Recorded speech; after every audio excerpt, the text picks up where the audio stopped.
बाद इजरायली सेना ने गाजा पर जमीनी हमला कर दिया था और उस वक्त यमन का हूती सबसे पहले हमास को बचाने के लिए मैदान में उतरा था।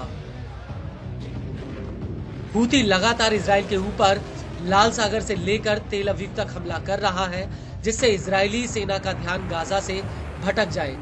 और इसी कड़ी में हूती ने लाल सागर में कई इजरायली और अमेरिकी जहाजों को निशाना तक बनाया है, लेकिन धीरे धीरे हूती इजराइल के भीतर तक घुस आया और अब तेल अवीव तक हूती की मिसाइलें गिर रही हैं। वहीं दूसरी तरफ आईडीएफ के पास ऐसी कोई तरकीब नहीं है जिससे वो हूती के पैरों में लगाम कस पाए। और अब इसी कड़ी में हूती ने एक बार फिर से तेल अवीव के ऊपर सीधा हमला किया है। हूती ने तेल अवीव पर हाइपरसोनिक बैलिस्टिक मिसाइल फिलिस्तीन 2 दागी है और जैसे ही ये मिसाइल इजराइल की ओर बढ़ी, वैसे ही पूरे सेंट्रल इजराइल में हवाई हमलों के सायरन बजने लगे और लोगों में भगदड़ मच गई। इस हमले को लेकर हूती के प्रवक्ता ब्रिगेडियर जनरल याह्या सारी ने अपना बयान भी दिया है। उनका कहना है कि हूती के लड़ाकों ने कब्जे वाले जाफा शहर पर फिलिस्तीनी 2 बैलिस्टिक मिसाइल से हमला किया है।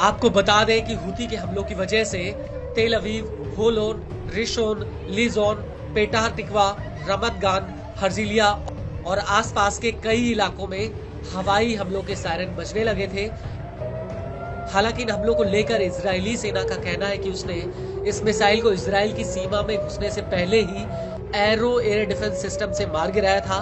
वहीं इजरायली पुलिस का कहना है कि मिसाइल इंटरसेप्टर के नुकीले पंख जेरूसलम के पास बेइत हनीना में एक रिहायशी इमारत के अपार्टमेंट में जाकर गिरे थे। इसको लेकर टाइम्स ऑफ इजराइल का कहना है कि सायरन की आवाज सुनकर कुछ लोग बम शेल्टर में भाग रहे थे, तभी मिसाइल के शार्पनेल गिरने से 5 लोग घायल हो गए। लेकिन बड़ी बात यह है कि जब मिसाइल हमलों के सायरन बज रहे थे तो उसी वक्त पीएम नेतन्याहू तेल अवीव डिस्ट्रिक्ट कोर्ट में गवाही देने के लिए पहुंचे थे। हालांकि कोर्ट की ये पूरी सुनवाई एक अंडरग्राउंड कचहरी में चल रही थी। वहीं दूसरी तरफ इजरायली मीडिया का ये भी कहना है कि इस हमले की वजह से बेन गुरेन एयरपोर्ट पर संचालन कुछ समय के लिए रद्द तक करना पड़ा। हालांकि इस सबके बीच हूती का ये भी कहना है कि उसने एश्केलोन शहर में एक सैन्य टारगेट पर भी हमला किया है, लेकिन एश्केलोन शहर में हवाई हमलों के सायरन नहीं बजे और इस हमले से पहले 15 दिसंबर 2024 को हूती ने इजराइल पर एक ड्रोन अटैक किया था, जिसे कथित रूप से इजरायली नौसेना ने भूमध्य सागर के ऊपर ही मार गिराया था।